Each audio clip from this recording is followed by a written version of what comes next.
then move on. So I have to do this disclaimer thing. I think you're all familiar with this, not a financial advisor, etc.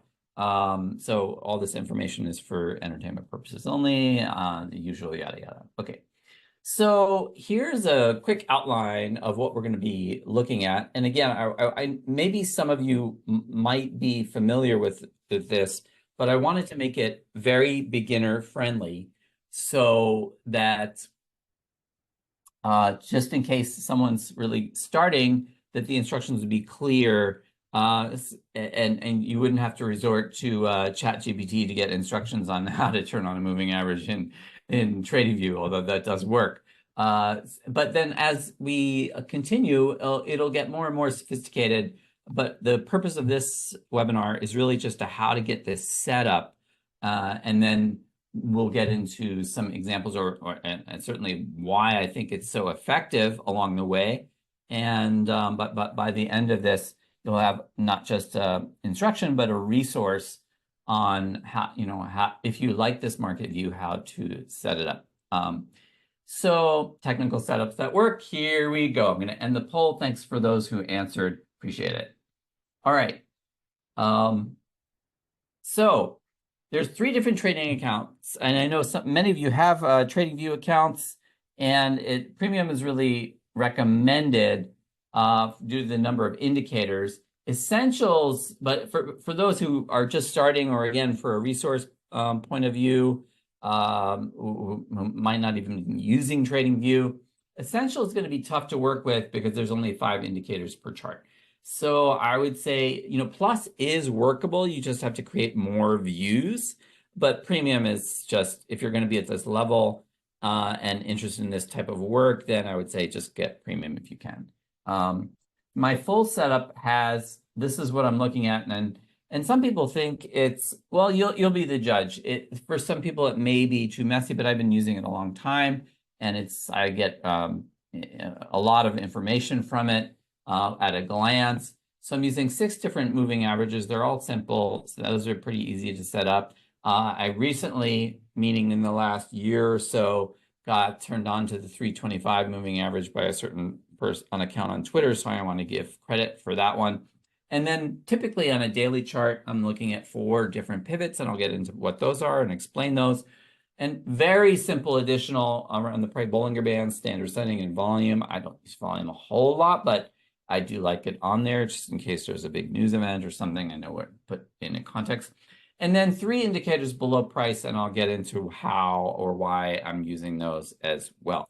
So that's the full setup. So you can say, all right, well, if we go back to the account types, 5 per chart gets tricky, but 10, you could split them up if you wanted to, but if you get Premium, you can put them all on one chart. Okay, so I'm going to start with the moving averages. With what I really like is a color-coded slope. And what I think I'm going to do is,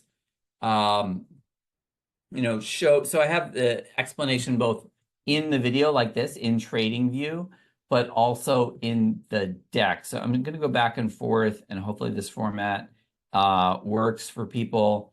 And basically, the first thing we're going to do is set up these moving averages that are all simple moving averages. But there's a particular thing that happens with the slope you'll see that I think is really helpful. So this one is somebody else's script, CM Ultimate MA MTF version 2. And so the way to get there is if you're starting with a blank workspace, you hit indicators and then CM, and then there it is, CM Ultimate MA MTF version 2. And once you find indicators you like, you can favorite and it'll pop up in a favorite list. But to get it on the screen, all you do is click on it, and then a new one is going to come up. So to see the indicator, there it is. So whatever settings are the default settings of this indicator will show up. And now I want to get into just how I'm doing the settings just a little bit. So to get to the settings, you hover over the indicator and then hit the octagon. And what we're going to do, each one, I'm going to start with inputs, style, and then I think the visibility is all going to be the same. So so that's the indicator. And you'll see I'm doing one indicator for each moving average. There's a specific reason for that. So hover over the title, get the hexagon. Oops, sorry, I keep on going backwards on that deck. And then we'll adjust the inputs. So there's just a couple of things that are checked. So now I'll go back to TradingView. So when we go into the settings on the hexagon, inputs use current chart resolution, yes. Change color based on direction, yes. And then this one gets unchecked. We're not changing direction on the second MA. It messes with it. If anybody has questions on that, I can explain why. But now, so that's all. And then the moving average look back period, we're just going to start with 10. And that's all we need to know. It's already set as a simple SMA. If you want to play around with others, you can, but that's how you would adjust type of MA there. So we're looking, this is just going to be a 10, since we're on a daily chart, a 10-day SMA. Now the style, this is entirely up to you. I have certain colors that I keep consistent from 1 minute up to quarterly, so I know what I'm looking at. And when I do 10, I just like blue, but the downward sloping, so color 0 is going to be the basic up color, and the color 1 is going to be the downward sloping color. So I'm going to uncheck this second multi. We don't want that because the slope part doesn't work. And then all these you can just leave checked, but to be honest, they don't do anything on this moving average. The other thing I like to do is to make like the lines a little bit thinner, and I like a better opacity, but that's just personal preference. So I'm going to move the opacity up and a little thinner. And there's a blue one. Actually, on my chart's probably lighter blue. Whoops. We want red for the downward sloping and some whatever. Again, this is your choice. 10 I typically. So there we have it. So this is a NVIDIA weekly chart.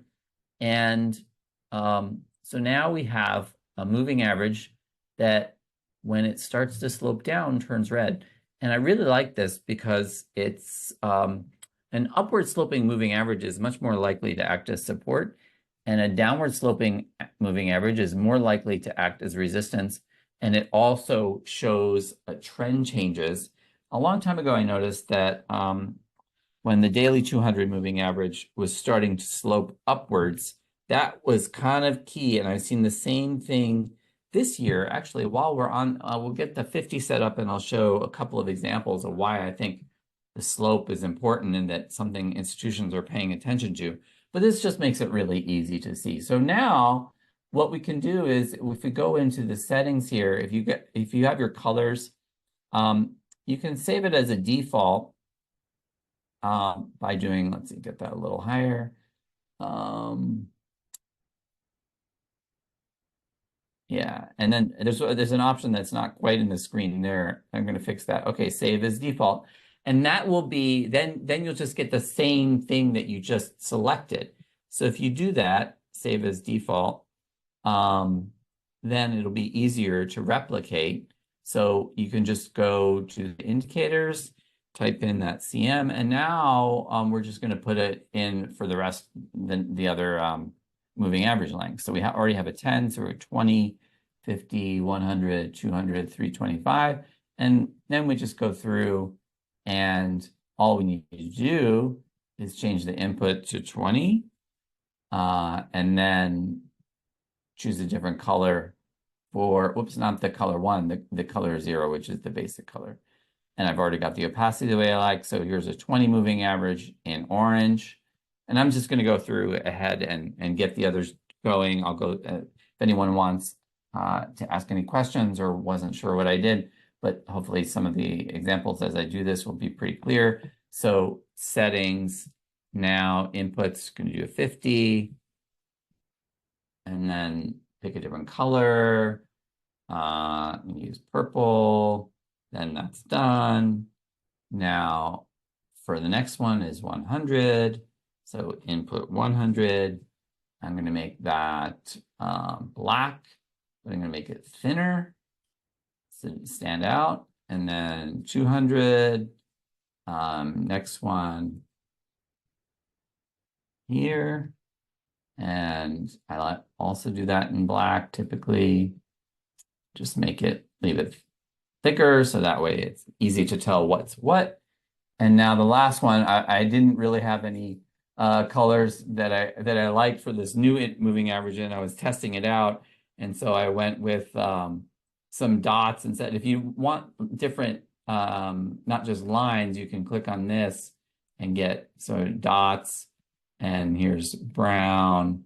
And whoops, did I undo that one? Oh, I must have done that on the 10. Oh yeah, right, because now I need to put in the duration. So that's 325. Oops. Yeah, there we go. So that's it. That's the moving average. And now I don't use anything else in terms of moving averages. And that's it. So it's actually very easy to set up. And now what we want to do, I'll get into the indicator views in a second. Hold on just a sec. So that was it in terms of what's on the deck. That's what we just did. So either you can follow along or go back through the recording and, whatever you want. I just recommend keep it consistent so that you're not looking at different colors all over the place. And anytime I look at my moving averages, I know based on the color what it is, so I don't have to check a label or anything like that. And so this is the steps. Start with 1, get it the way you like it, save it as the default, and then repeat for each length. And that's it. So the next indicators I'm going to do are very simple, not a lot going on here, but standard Bollinger Bands and volume. So we'll go same thing, indicators, Bollinger Bands. I'm not doing any customization. There's some that I do in terms of well, let's look. I don't like, that's a little messy. This is, again, just personal preference, but the inputs are the same. It's 20 SMA, 22 basically, so I'm not changing that. I don't want a background. I like the same colors in terms of the lines. I don't want a basis because the moving average is already there. That's 20. So the basis of the Bollinger Band, it's 20 period moving average and then 2 standard deviations away. That is what the indicator is. So we've already got a 20 MA, so we don't even need to see that. So but I do like the upper band and lower band consistent, and I do it a little thicker. So lower band, a little thicker. So there we have it. There's the Bollinger Band. That's it. And again, we can save it as default. Okay. And now the next thing is volume. Again, very easy one. Oops, that's not wrong thing. Okay, so indicator. Okay, so simple volume. And I do like it, how they make it it's the opacity is adjusted. And I do think that's a good idea. Let's see, settings. I like the MA in there, so that's fine. MA length can be something to show if it's really a standout in terms of notable volume. Let's make this just a little brighter. But again, personal preference, 30 is fine, just a little brighter, so rising and falling volume. Okay, so but however you want to do it. So that's a little bit brighter, or you could just leave it as is. I was just showing that for the sake of the recording. So now we've got all these, this is it in terms of indicators that I'm doing within the price. And so that was just illustrated what's in the deck here. And you can leave the basis unchecked, background unchecked, but again, do it how you like. And that's how what I just set up looks like in a screenshot. So you can refer to that if you want to. And then volume. Okay, I guess for the recording, I just did 30, but I probably 25 is on my charts, and the volume MA is there. So really simple stuff, but I do use Bollinger Bands quite a lot in very particular ways. I'll have much more to say about that in the next webinars in terms of defining exactly how reversal setup works and also in exit strategy. So I use them quite a lot. I think they're a great tool. So now I'm going to add 3 more indicators under price, which are all, so the unique one is the tweak MACD, but I'll explain why I'm doing that and just briefly as we go. But stochastics, RSI, and the MACD I'm putting under the price panel, so we can just start in with that. But before I do, I want to this is going to be a collection that, well, actually, I'm going to get the other 3, and then we'll get into the indicator views. Right. So stochastic will be the first one. So again, search on indicators, stochastic, and it's this one. And so this, I've changed the inputs to 1433. It's a little bit smoother and less choppy because the default you get, well, I believe the K will be a different number. And then this style, I'm actually only concerned about one of these lines. We can just solve that by unclicking the D orange line. And I don't use stochastics a lot. Some people use them quite a lot. There's one specific setup or scenario that I'm looking for them, and I'll get into that. But it's my least used of these tools, so I don't need to be too large in the screen, etc. I'll shrink it down in a minute, but that's the stochastic. And basically, I do use it in certain times when the blue line reaches overbought, oversold, and I'll get into that a little bit later. So the next one, RSI, Relative Strength Index, is how it will show up. I just tailor the settings so that it just, again, personal preference. I like the blue and orange and don't want purple. But, so the setting is the standard setting, 14 SMA. So no change to inputs. The style, just let's see, RSI, RSI based MA, get that in blue. And then the background is your choice. I just don't want, it can do the same as the other one, or it looks like that other one's gray, or sometimes I do it in light blue in terms of something light that it's really about but I do like the gradient. That's kind of helpful to see when it's overbought, oversold. You can also tinker with the band, like the upper band, the lower band, if you want a line for the border, and if you want the middle band or not, that's up to you. I don't use the middle band too much. So now we have that. So that's pretty good. You can also change the thickness if we want, or actually maybe change the color so they match. We can do that. So get the other one. So RSI in the blue, and then the RSI MA in orange. That way it'll be consistent. Yeah. Okay. So that's good. Okay, and then one more, which is actually quite unique, a tweaked MACD that I think works pretty well, and you'll see once we start going through some examples. So it's under moving average, convergence, divergence, and I really changed the settings quite a lot. So the standard settings are 1226, and I thought this was far too slow. I wanted a signal line. I was tinkering with this many years ago to get things to kind of line up when I wanted them, that I'd see a cluster of events all near the same time.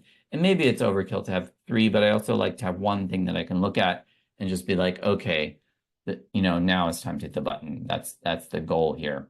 And so the settings on the MACD, so this is the deck here. This is what we just went through, stochastic RSI, just changing the colors, changing the background as you like. Now tweak MACD. So going from 1226 to 715.5, that's quite an adjustment. So we're going inputs. So that's 715.5. It's much, and I leave this is the only time I'm using EMA. That's just how it was designed. And so that's, well, just going to leave it at that. And then in terms of the style, I don't want the, let's see, this should be, I'm going to make sure I've got this right. 7:15:5. Yeah, and blue. So I've adjusted the thickness here is blue. And so why did I do this? Well, I'll show an example as we progress.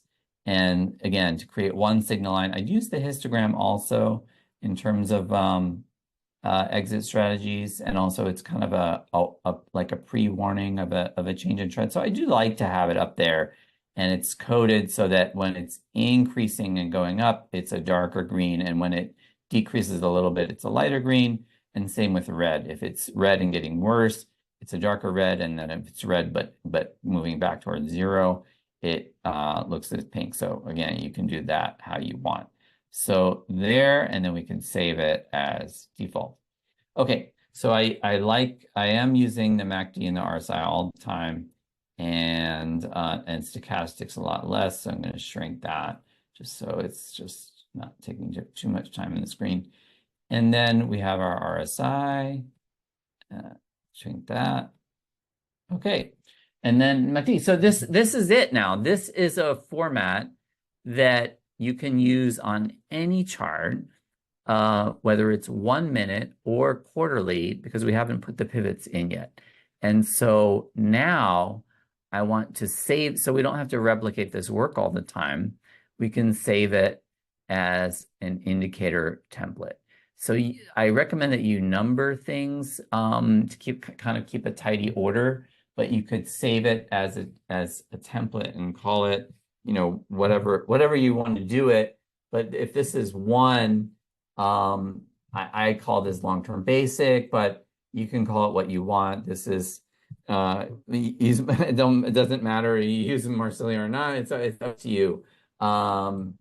Basic setup.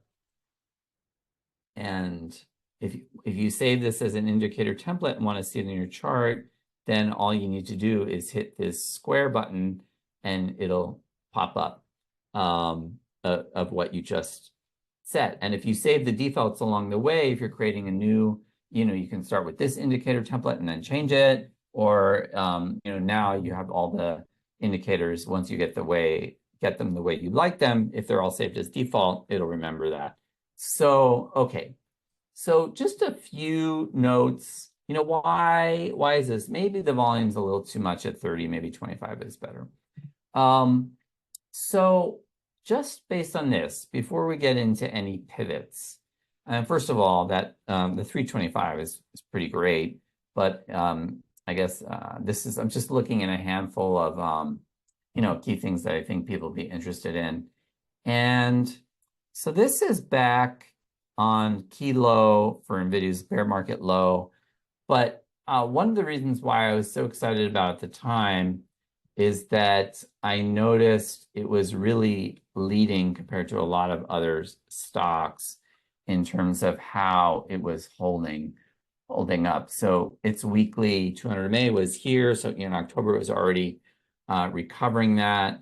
And the slope, you'll see, so the first point I wanted to make was one thing I often look for is using both moving averages and pivots is it technically leading?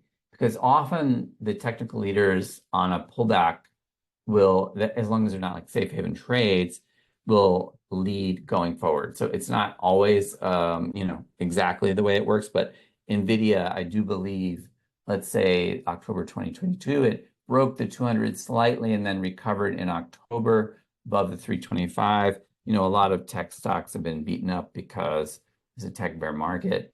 So actually, okay, not a good example. Apple held up really well. Let's see. I think just type in Google. Yeah, so here's Google, 3-time break. And also it didn't recover in the same way. So things like this. But in any case, there was a few examples earlier this year that I thought were kind of illustrative. Like this is Tesla, very frustrating. And I have a thing with Tesla. I've got a long time involvement in this stock. And, by just looking at technicals, it was a clear avoid. Look at all these red lines. But because of my persistence, I was still looking at it and still kind of thinking it might rally, et cetera. But look, just when the 50 MA finally started to slope upward, and why do we know that?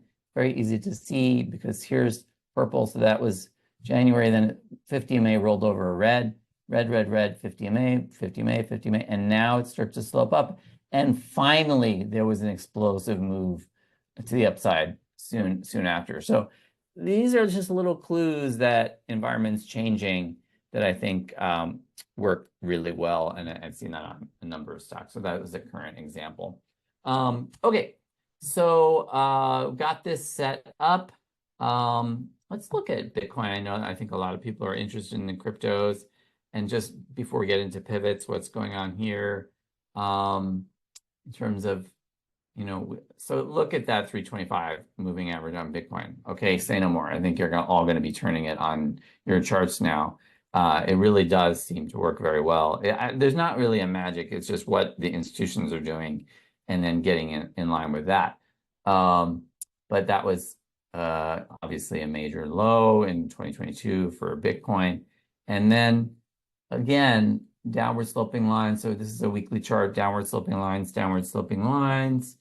And then you start to get a moment where, oh, this one's upward sloping, that one's upward, so that one's already upward sloping, now upward sloping. So actually, after FTX, I was just not interested in cryptos at all because for me, I'm an equal opportunity asset seeker, and I don't have a particular agenda with any cryptocurrency. In fact, the taxation was always something I was like, oh my gosh, do I really want to be bothered with this? But after FTX, I was just like, forget it. But there were a few things, pivots we'll get to in a minute. But later in October 2023, I was like, wow, this is the first time it's been above all pivots, all moving averages in like a year. I think this is worth getting in. So I literally not done anything on cryptos since the FTX crash, but and barely was tweeting about it. And that bar, October 2023, said, worth a shot. So look, this was not me pulling out any kind of magical, financial astrology. It was just a technical point. And that saved a lot of hassle of choppy sideways. Now, if you want to trade choppy sideways, there are ways to make money, and we'll get into that later. But the other thing that was kind of notable here in terms of when the Bitcoin rally really got started, and this is why I've tweaked the MACD. So this is a weekly chart, but the same principles apply. Look what you see. The signal line in the MACD just went from negative to positive. Now here, so that I'm talking about right there, the signal line going from negative to positive. Now, it did that earlier in January, but against falling moving average, is kind of messy. So this is now, I'm putting the pieces together. Now you see, okay, we get a MACD cross, but it's against falling moving averages. It's not really a confirmed trend change, or it's not a strong trend change, and it's messy. And that's not like, it's not a reliable signal. And also you're probably in for some frustration, or at least pullback as the trend kind of fights its way to turn positive. This was not a messy trend change. This is very strong. Why? Because all above moving averages. And MACD is going, these weekly change in signal lines don't happen that often. You can see how infrequent they are.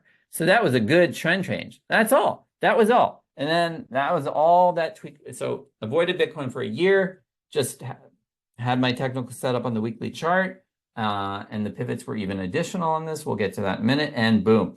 So, I'm going to do a whole webinar on long-term investing with this stuff, but this is an example of how it can all work. So since they're already 12:10, we're moving along. Okay, so we got some other indicators to include, but I think that's why I put these things together. It works pretty well. Okay, so now we can. So I already saved as an indicator template. You can save a blank one. If sometimes it's helpful just to go back to a blank one instead of clicking off. And then another thing that I like to do, so the basic long-term basic is what we just did, is have what I'm calling a hidden template. And so what's that? Well, sometimes I'll just show you. If even if this is pretty clear to me, but let's just say that candles, there's a lot of information in the candles and the Bollinger Bands. But if we go to hidden, whoops, that did not do what I wanted it to do. Pardon me. I'm going to see what that was supposed to do. I didn't save correctly. Is that the hidden is supposed to hide the actual price. Yeah. So I like this quite a lot too. If you're well, what's the trend here? And we see something like this, get the candles and the Bollinger Bands out of the way and just focus on the moving averages. Okay, well, the 325 is upward sloping, 100, 200 on this is the weekly chart, upward sloping. 50 MA is still nicely upward sloping. 50 MA is decent, but all this time, 10 MA, rolled over, not helping. It's just probably going to turn back to blue soon on the next bar when it closes because it's based on close and Bitcoin's not closed right now. But the 20 MA will be still in the way. So compare that to something, like just look at Palantir. Palantir is starting to move really well. All up doesn't have enough price history for a 325, but that's doing well. And then something like it's not even a crypto at all. It's just been in a massive or a stock or a tech stock that is just it doesn't get the same buzz, but oh my gosh, what a trend. It's just monster powerhouse trend. That's amazing. This is, if you want investing, you want things that look like this. That's the way that's the way, because this is nice buy and hold where even the 10 MA is barely going red. And when it does, it's just a couple of weeks. So this is a weekly chart. We can also, just for kicks, go into a monthly chart. Look at that. Amazing, right? Amazing. And so it's just, again, this is a manual process, and I know with AI and other tools, there's probably ways to speed it up, but and I'm certainly looking into those. But in terms of long-term trend, that looks great. Now let's look at NVIDIA for comparison. Yeah, similar.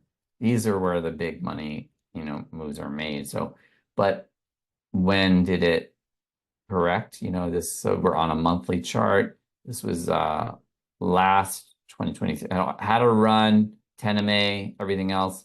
It's the point at which it starts to change, right? But it also gives you some context. We're up here, it's so far extended that there's still ways to get in and make money from it, but we should be aware it's just not in the same phase as, say, down here. So here's one of these examples where the 200 MA, was flattish red, not upward sloping, and then upward sloping, then blue 20 upward sloping. So this wasn't 2018. If you're a long-term investor, when everything starts to turn up, it wasn't the worst in terms of getting in on a long-term basis. And look, there was all this sideways choppy range, and you're getting in, and then boom. So yeah, so that's a hidden. Just by going into either the settings, there'll be something show or hide, and now we've got that. So that's a hidden one that I like to look at sometimes. I think the Bollinger Band also, I messed up with that. But in any case, you get the point. And then, so blank one, long-term basic, and the hidden just hides the price and the Bollinger Band. There might be a way, yeah, just click those three dots and then hide, boom, and just you get the moving averages only. Okay, so that's just a little detour.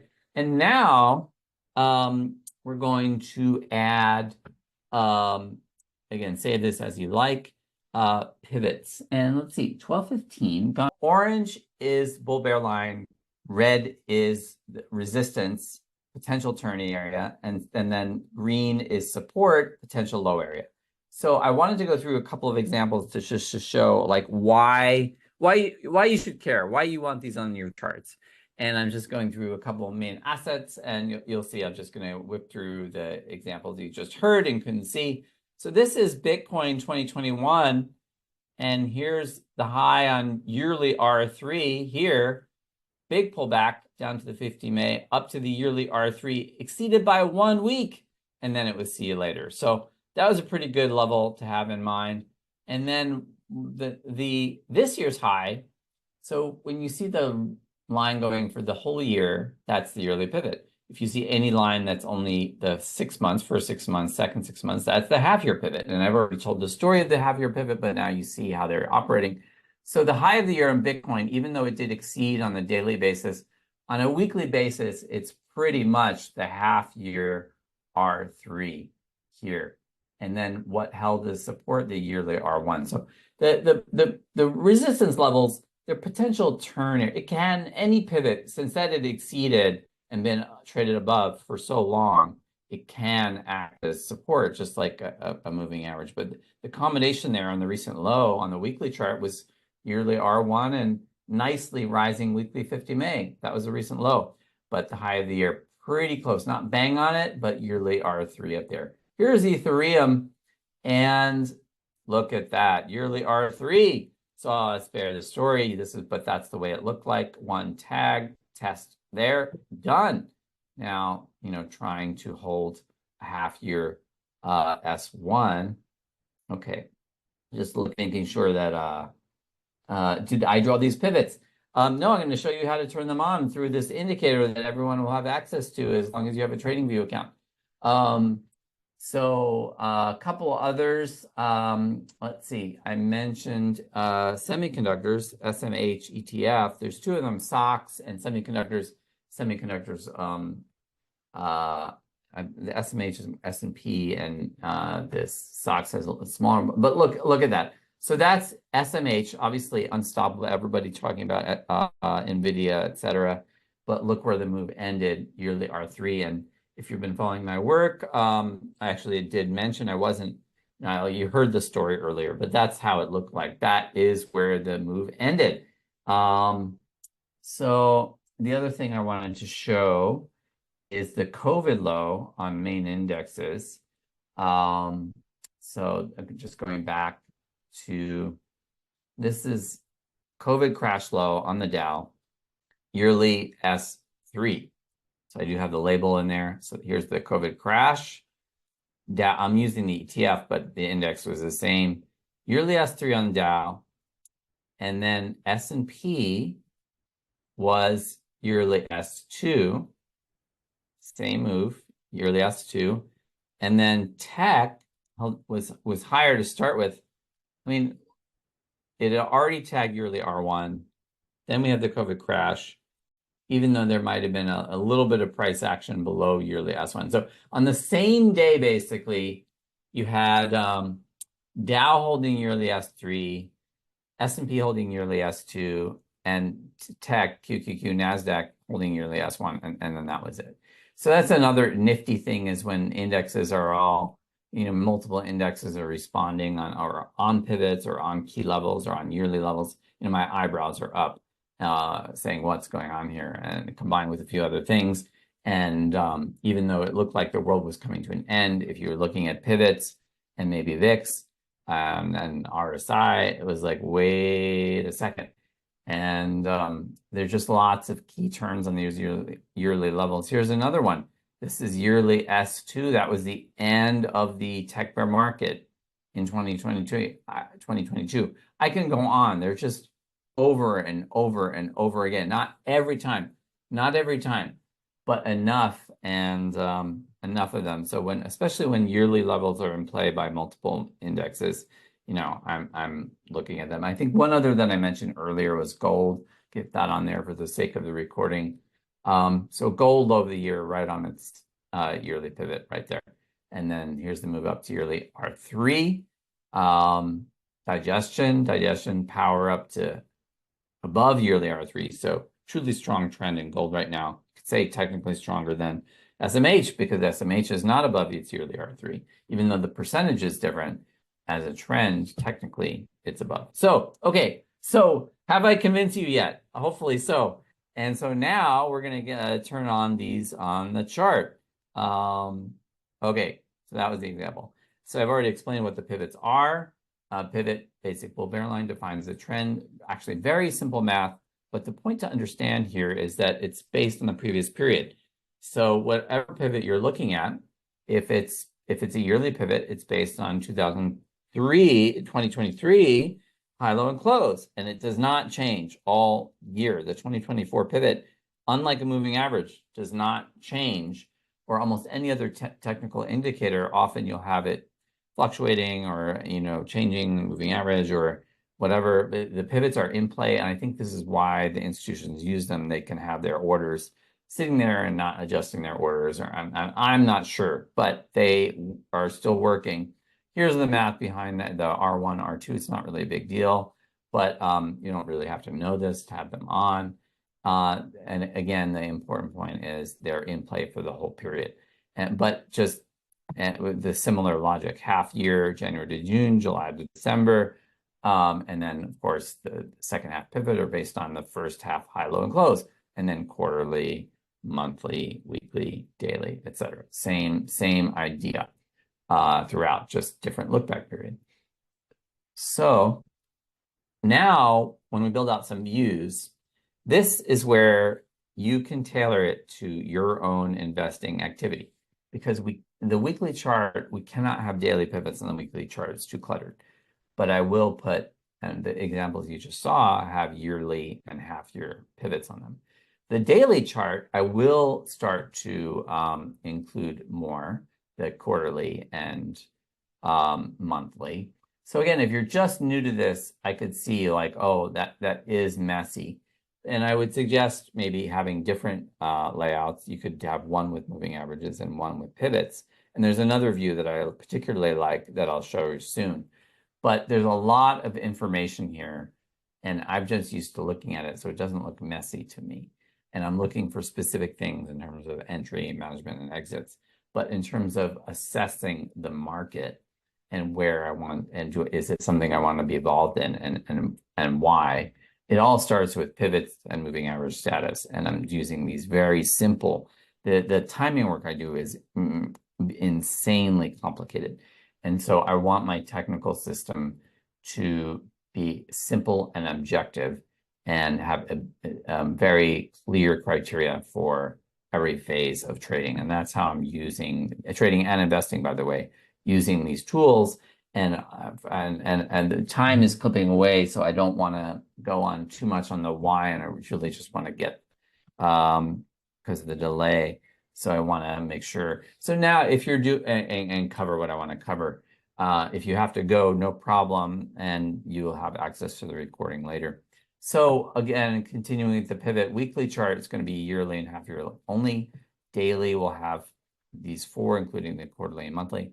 And then as we zoom down to time frames that are more suitable to trading, especially with leverage, then I'm putting on the shorter term weekly and part of the day, 30-minute, I'm having them all on there. But I still want to know where the daily chart is, even if I'm doing intraday trading.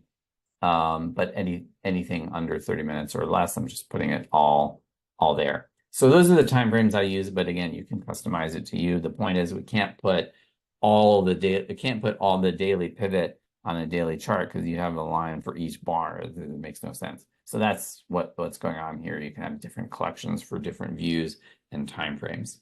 Now, if you already have access, or you emailed me and I gave you access, you can use the pivot point standard Marsilio's tweak by going into the invite only section. If not, you can do the same thing. You just won't have the half year pivot. But I really recommend, if you're going to take all this trouble to put them on, you should just use the one that has the half year pivot. Let's see. Do you draw different charts? Yeah. Well, yes. I see that question coming in. Yeah, hopefully that question's been answered. That I will look at different layouts for different time frames that have the different number of pivots. So an example of that, here's gold just with the weekly and the, so it's a weekly chart, yearly and half year. But then if we go into a daily chart and also look at gold, now I've got the quarterly and the monthly in addition. There's another view that I particularly like, and that is to just get rid of the support and resistance lines. And that looks like this. Again, this is for clarity. The trend gets out some of the mess, and it's just easy to see what's going on, especially if you're looking for entries. It does not, the resistance levels and the support levels are more focused on turn possibilities. So if we're deciding whether to get in a certain asset, it really is this trend. And so it's just kind of easier to see if it's just, it's a lot cleaner without the support and resistance. Bitcoin, okay, here's that moment last October that I mentioned earlier. Again, easier to see there without the other lines in the way, that it was above moving averages on the weekly chart for the first time and lifting from its yearly pivot. So that combination, and MACD, so that's the combination. That's what I'm looking for. MACD up, pivot, hold, above moving averages. Ding, ding, ding, just no question. Then it's a question of how much to play it and, how long and leverage and things like this. So, okay, back to the presentation. So in terms of turning this on, so we can go back to this. So let's unhide that, go to a weekly chart. Now, if you did get it'll be in the invite only pivot point standard Marsilio's tweak private, just turn that on. Now, what we need to do is change the defaults. So similar to the moving average, we're just customizing what it's going to be. So you go into one of them, change the settings, go to inputs. Now, using traditional pivots time frame, let's start with the yearly, right? Number of pivots back. That's just how much you want to see them on your chart. So yearly, unless you're going back 15 years, you don't need that much. So I'll just change that to 5, but maybe there's some cases that this will save minor amount of memory. Use daily base values, yes. Show labels, show prices, that's up to you. I would suggest yes. Labels position is what point that comes up. And then I'm going to turn off 4 and 5. Now, if we see a move beyond that, the 3 is going to do it 99% of the time. We recently had a VIX move that did go to the year an R5 level, and that was really rare. But if you have them on your charts each time, it is just it compresses the view. So I suggest just turning these off but turning them on when you need to. And now I'm going to change the width. So yearly, I like to have thick, but that's, again, this is your personal preference. Just gonna make that 10. It's gonna be a lot thicker. Let's see. And then I like to have the support in green, pivot in orange, support in green, and then the resistance in red. Okay, now we have got it. And whoops, one last step, save as default. So then it'll click it. So now every time we turn that on, it'll have the same format. Now, if you like them less thick, that you can just make it less thick, whatever. That it's up to you. That's fine.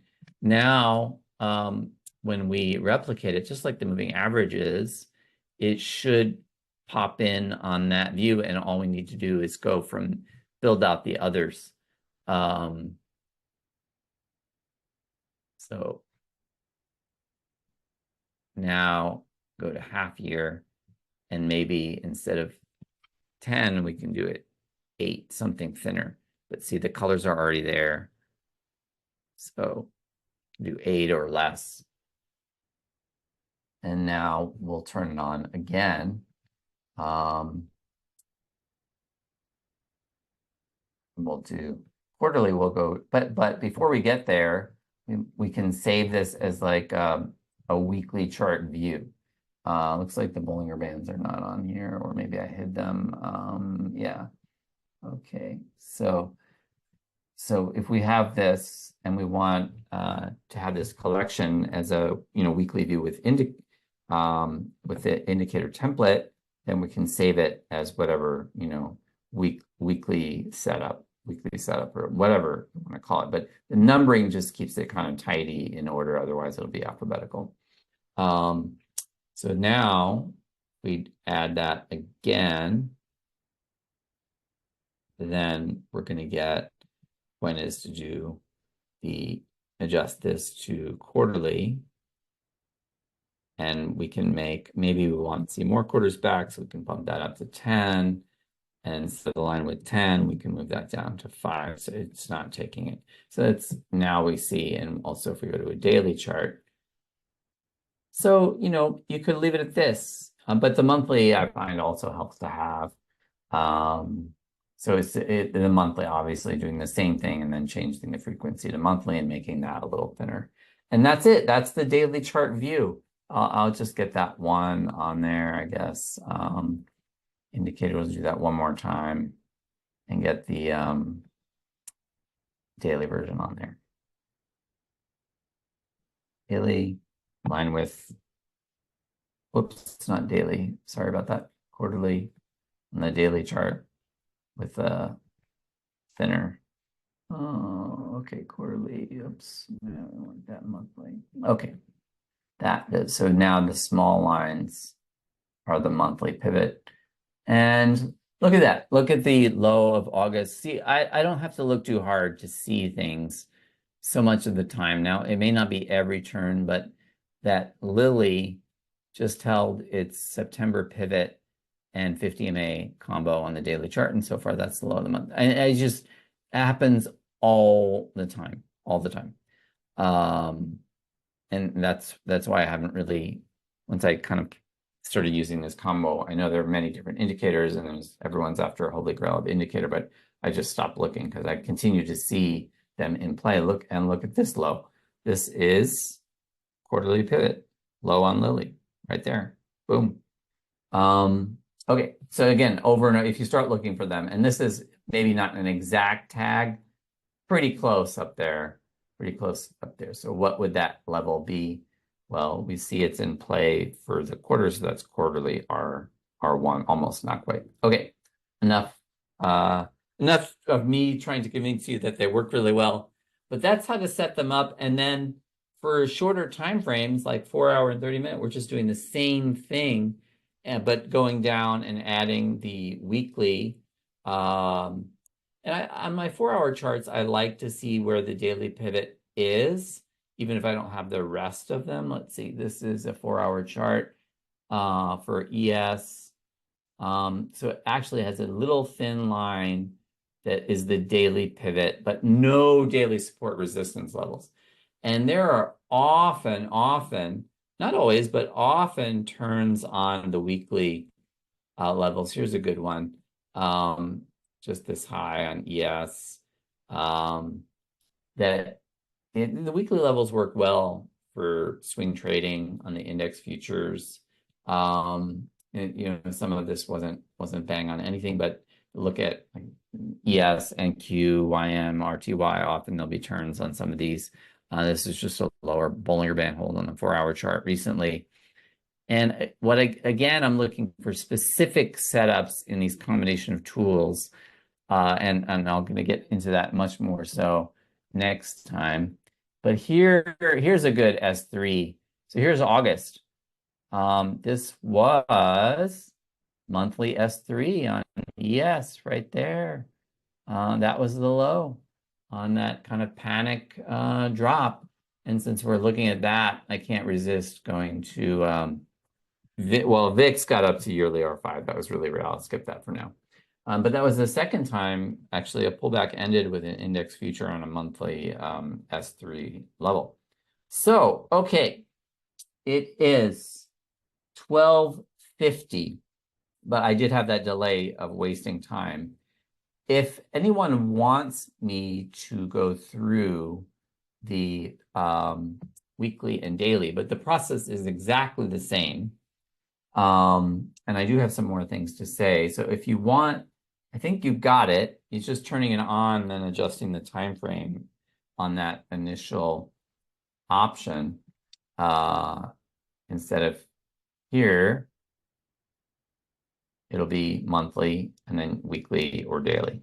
But you have to move it from, can't be auto, then it'll choose what it wants based on the time frame. So yearly, half yearly, quarterly, monthly, weekly, daily, and adjust the thickness. I like the same colors on everything, so I know what I'm looking at. But the thickness, you could even probably do some of them not. I don't know if these are all line width. I don't think you can customize the lines. It's really the color and the thickness that will help you identify what they are. Yeah, this does not have like an option for dots or anything like that, like the moving averages. Okay, so just a couple points about the pivots, and that is we'll have the most changeover on the first trading day of the new year. So all of a sudden, every single pivot is new. And then after that, first trading day of July, because we got the half year changeover. And then the next first day of the quarter. So often the institutions are starting to adjust allocations and the really important moves, really every month, but especially quarter, half year, and new year, get some definitive moves underway. Just watching for any possible, really notable change of pivot status, either the day before, like right around these changeovers. Just something I wanted to get you thinking about.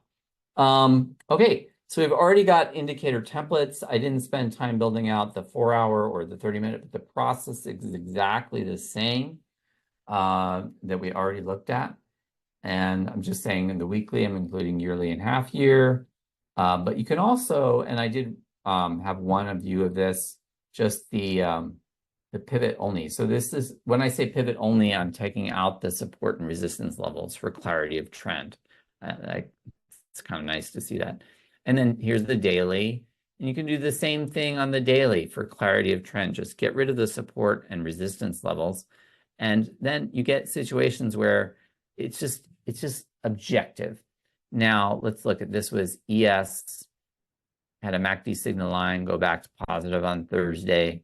It's also above all. So here's kind of held the lower Bollinger Band, came close to this pivot, not quite. Then some messy, then it's trying to turn up. But on a daily basis, now we've got it. It's lifting from a weekly, not a weekly, 50 moving average. It's above the 10, it's above the 20. There's really nothing to argue here. Everything is all systems go. And, I really like having the objective criteria for assessing. And now maybe it'll take out that high, maybe not. And this is is it the best trend signal? It's maybe not the best, but you can't argue with it because everything is upward sloping. It's fine. And get it on the day that a MACD signal line changed. Now, they don't work, nothing in trading works 100%.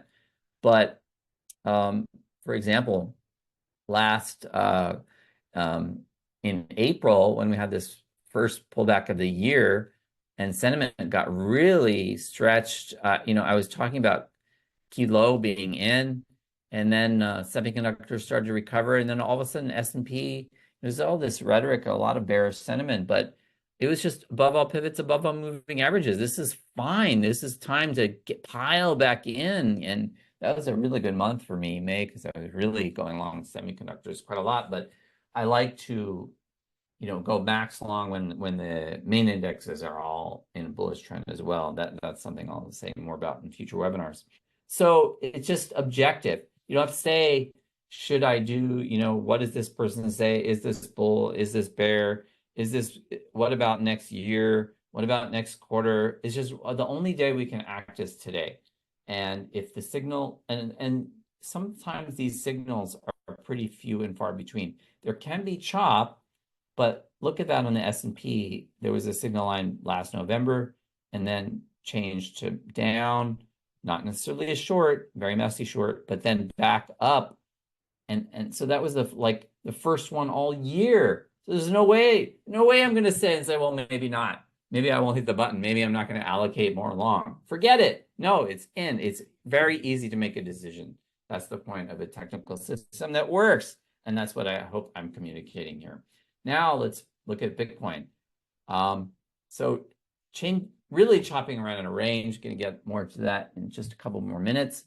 And once the moving averages are not, look how messy that is. There's some that are sloping up. The longer ones are sloping up. The 200 may be sloping down soon, something I'll be watching for sure. 100 sloping down, 50 sloping down, 20 starting to, so it's mixed in terms of the moving average trends, and pivots also, mixed. So I just much rather invest, and this is a good range trade, but until it breaks out of this range, why take a tactic that's better for buy and hold? So it's just, this is in a range right now, and probably it's not going to stay this way forever, but it could stay this way for quite some time. And there are specific techniques that work better in ranges and specific techniques that work better in trending. But given the choice, I mean, it is possible to make money from a range, but I'd rather be in a trend. And that's why I'm just not focusing on cryptos too much right now, because it's a messy, choppy range. Now, if you're into it, that's fine, or you can look at it in a different time frame. That's also fine. I'm trying to make the most money from markets every single month, so chopping around a range. I have other things that are trending up, whole universe of stocks. But you can just easily tell that it's a choppy, just moving average slope. So, okay, what else do I want to get to? I want to make sure and cover. So same idea, just take out the support and resistance levels for clarity of trend. And doing the same, you can do the same as you keep on going down, especially, again, helpful for entries or just clarity. And you can keep on going down this way. These are just the time frames I use. You can use what works for you. Even day trading, insane mode on day trading is like 1 minute chart. You barely have enough, and making a decision every 1 minute is kind of insane, but sometimes it's fun. Or it can be helpful on big news releases where it's just maybe too much risk on a 5 minute bar. It could have a huge amount of ES points that you don't want to risk. Well, you can zoom down to 1 minute and make a decision based on that. So there are all different ways to play this game.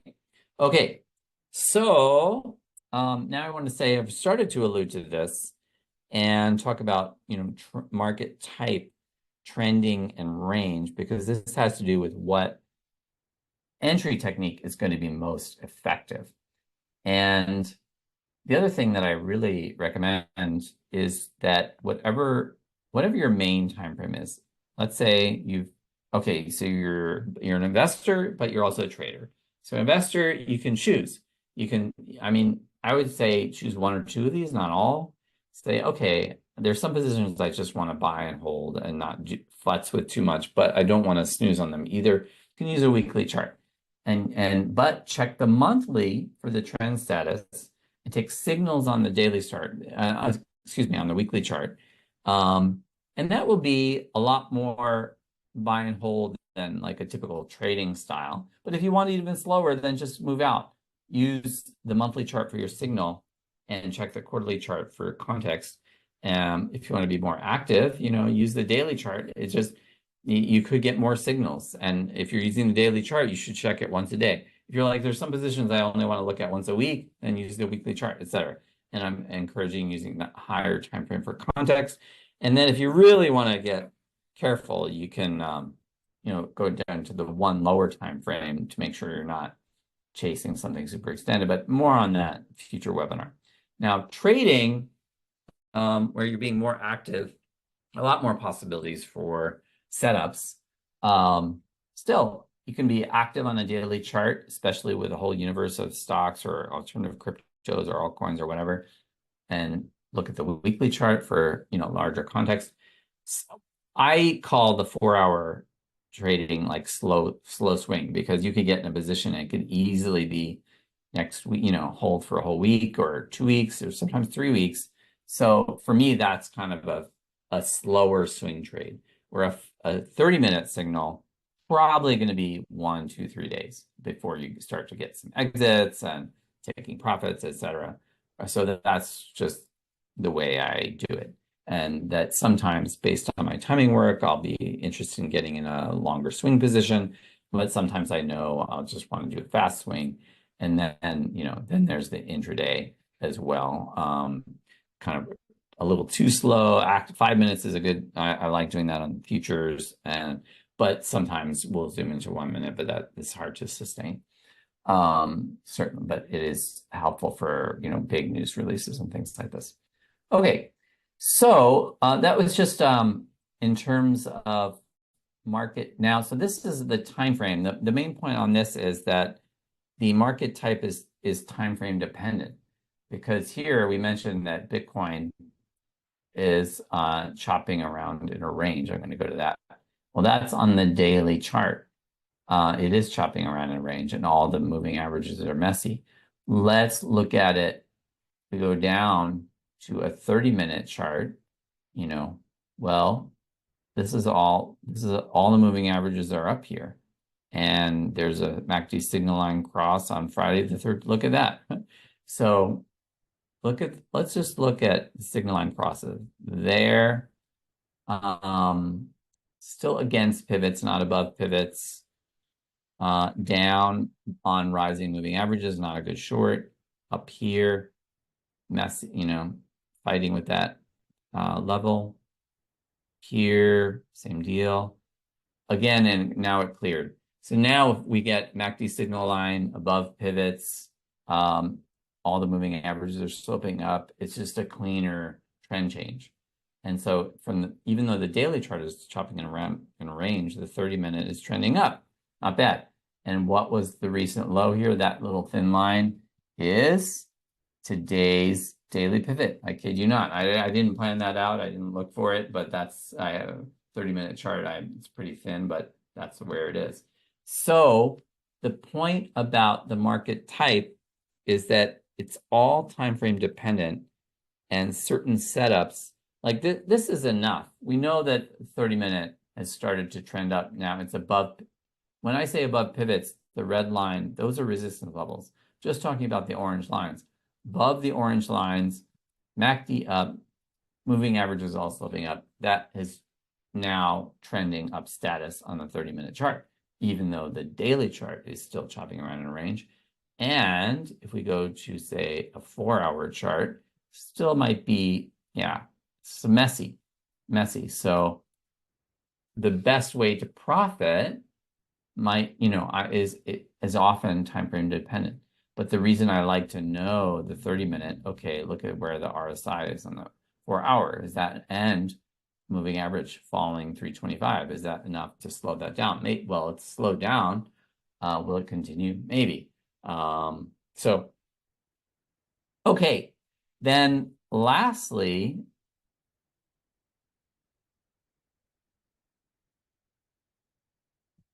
when I look for an entry, I'm trying to take a time frame appropriate setup that relates to these phases where of reversal. That's where an end of a decline and it's starting to turn up, or end of a bull run starting to turn down, but usually the former, or a confirmed trend change, like I just mentioned with the MACD and above pivots and above MAs. That's a confirmed trend change, or a trend continuation. I haven't talked much about that, but that's really helpful. Say a weekly chart's already well underway. Daily chart, we want to get in on this. Certain setups that I look for in a continuation phase. So This is just more specific definitions of what this means. A reversal, you're at a potential key low or high, what are specifically a good risk reward opportunity to kind of enter near. I don't try and pick off an absolute low tick in terms of price levels. There's a certain thing I watch for with Bollinger Bands, RSIs, Stochastic, etc. Then the trend change I've already alluded to. MACD, above pivots, above moving averages, that's and also nothing in the way. That's a good signal. And then trend continuation, that's like uptrend that has a pullback. And instead of just chasing higher, that's getting you into trouble, there's a good kind of pullback setup that is often the where smart money is buying, like nice uptrend, and then there's a one-day bear wonder. Like that's when you want to hit the button if you're well beyond the kind of trend change moment. So that's what I'm going to focus on the next two webinars, but hopefully everyone's on the same page technically, and hopefully all this is of interest. Investing, I really want to take advantage of the buy and hold trends, because the whole point of investing is to get in strong trends and let them play out for months, years at a time. Trading, a little bit more emphasis on reversals, because you've got the risk reward picking off, getting in maybe not the absolute low, but near a low, because then you're using leverage usually, futures or options, or if you've got really high beta stocks. I do use reversal setups in terms of daily entries as well, especially after a pullback, I'll be looking.